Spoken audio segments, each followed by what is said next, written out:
Welcome to Ayapeliat. Welcome to Ayapeliat. Let destiny be your guide, where faith and magic and technology meet. Today I will be your guide in our world on Second Life. First, I will help you understand who we are and a little story about our world and life. After I do that, I will share a virtual tour with you. Ayapeliat is a role-playing sim, a nexus for the time and space. It is an open sci-fi role-play multiverse, a planet that orbits the binary stars of the Sirius solar system. Our citizens have recently rediscovered a buried stargate that we built a long time ago. Since this discovery, we have been visited by many races and are visiting other areas. Ayapeliat is composed of 6 great houses and 1 renegade house. There are also 3 native races. These races are Nikal, which was what I look like, Mixems, which are half human, half animal, Mayans, which are fully human, and then there is also the Time Lords that are here. Our sim is open 24/7 to roleplay. There are specific times, however, that we have major roleplay. More and more are being welcomed to start new roleplays. These times in SLT are Tuesday, 11 a.m. or 1 p.m. to 3 p.m. Friday, 7 p.m. to 10 p.m. for the Time Lords. Saturday, 8 a.m. to 11 a.m. and every other week after. 6 p.m. for every other week after.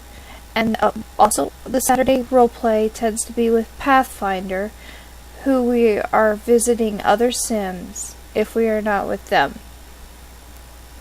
Sunday, 11 a.m. to 3 p.m., we have a variety of monthly meetings, monthly parties, class learning such as flying and fight, and even magic.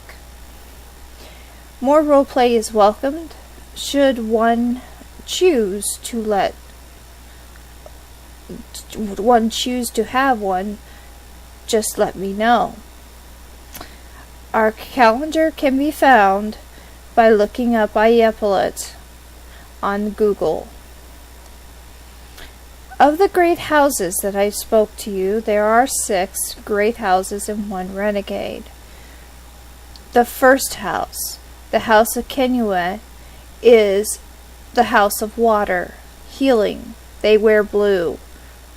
And when I mean wear, I mean that most the colors that they wear, the predominant one, is what shows their house.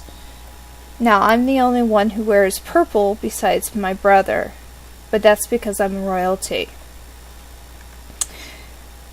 The House Kenue is the water house, and they wear blue. The House Hockey is earth. They wear orange and green, and they tend to be our scientists and engineers. The House Manitou is the house of spirit.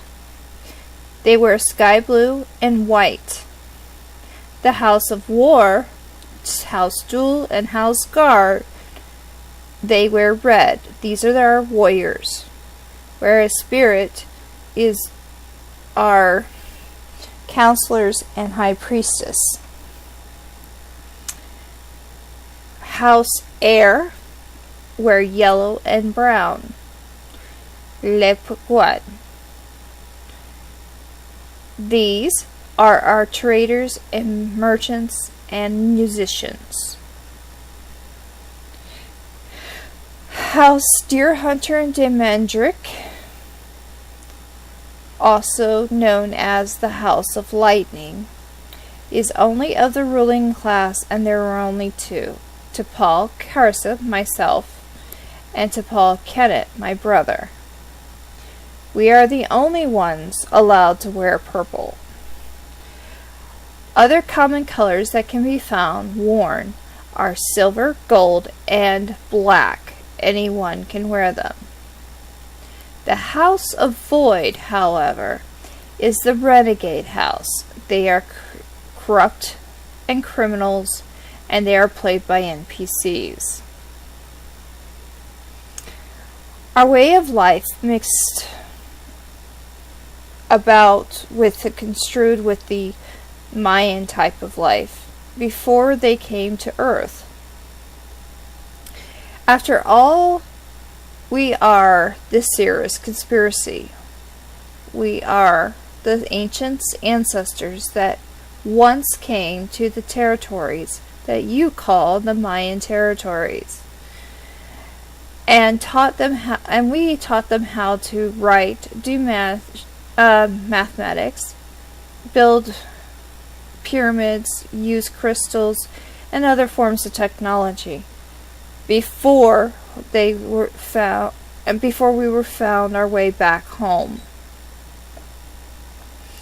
Some of you have met us a couple years ago when Karsa Deerhunter and Demandric came to Araxis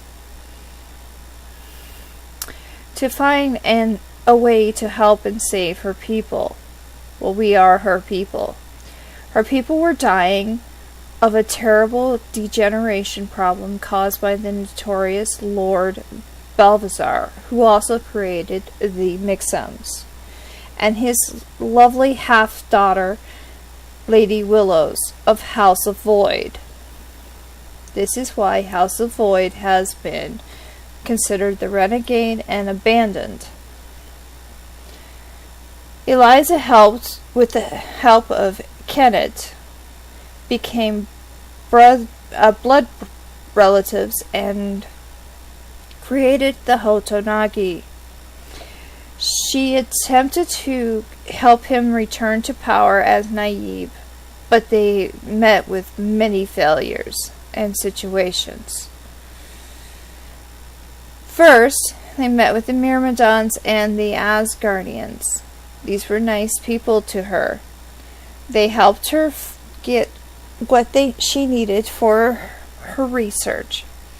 In turn, she would have to help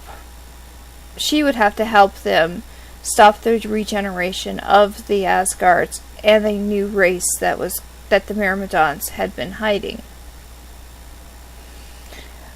Over a year of this was worked on until they came up with a problem and a solution. The problem that had occurred that caused issues was the Sapphirus. It was discovered that the tinkerer, Safi bin David, was the patient zero. There was a cure found, but many were killed, almost 1 million or more. Power struggles came out of this situation, and Eliza was forced to return home to Karsadia. Kennett decided to travel around, but eventually made to Ayapeliat. While in Karsadia, Eliza and many of the Hotonagians decided to try to get their world back from Lord Vormav's minions. Ruling over the last of the Karsadians, the Lord Vormav and the Red Guards created a martial law format, destroying anyone who opposed them. Eliza, Michelle, Trans, and a few others tried to stop the Red Guards' rule under Lord Karath. Unfortunately, by doing this, there was a war, and Eliza was eventually poisoned by the Lady Willows, the daughter of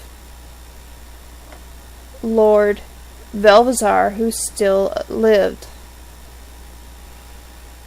Lord Vormav of the Arachnos also came.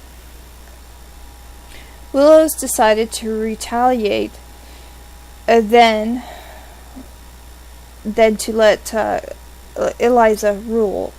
Unfortunately, Willows met a horrible end, but not before setting the bomb to blow up Karsadia. With only 24 hours to get off the planet, they made a mad dash to their ships. Eliza and Sophia and David stayed behind to send out a transmission to Ayapeliat through Safi 0101, who is an android that we are now dealing with on Ayapeliat. Some of the Hotonagians did find their way through the Stargate when Safi opened the Stargate for the first time in over a millennia. Now Ayapeliat is still in danger. Because of Safi opening up the Stargate, she managed to open it up also to the enemies. Safi did manage to escape the end of Karsadia, but has yet to tell what she was supposed to tell to the Ayapelians. Recently, Ayapeliat has found the Doomsday device that has been causing their great decline, but they do not know how to turn it off. They are hoping that once they do, that they can reverse it of what the Arachnos did to them,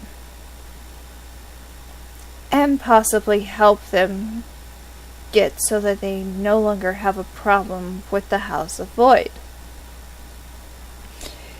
In the meantime, while the Stargate was being opened by Ayapeliat, they have decided to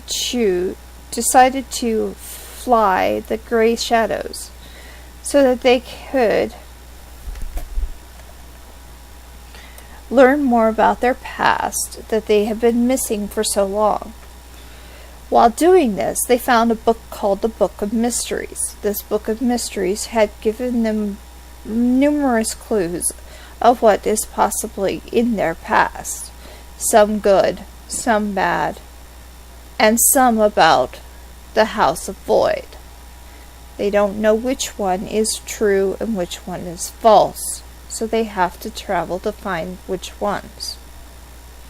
They have found themselves in front of a Goa'uld named Lady Lengiel, who they have captured. During this time, she is the writer of the book, but she also is the correlator of the book, because not all of it is hers. Lady Lengiel, the Goa'uld, sent them next to another place, a place where the Balam, or the Panther Lady, lived. And then there were a few other places that she sent, until recently, the Ixchel.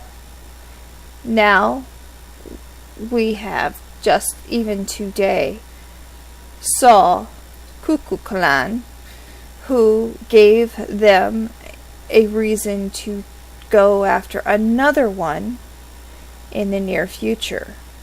Soon, the time when the House of Void will come into pass.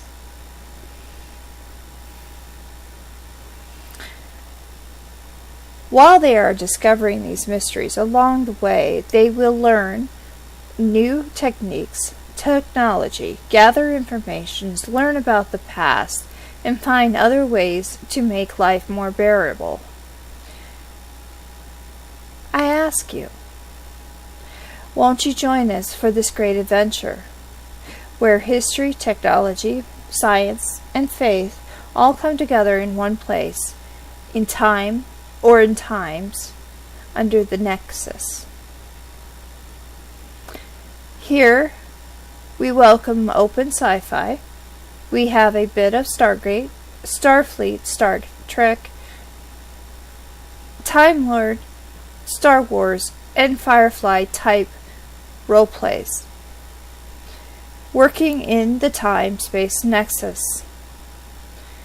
And if you are a Time Lord and wish to be part of our family as well, you can be part of the Sectime family, who also is lost in time and in the shadows, but always watching.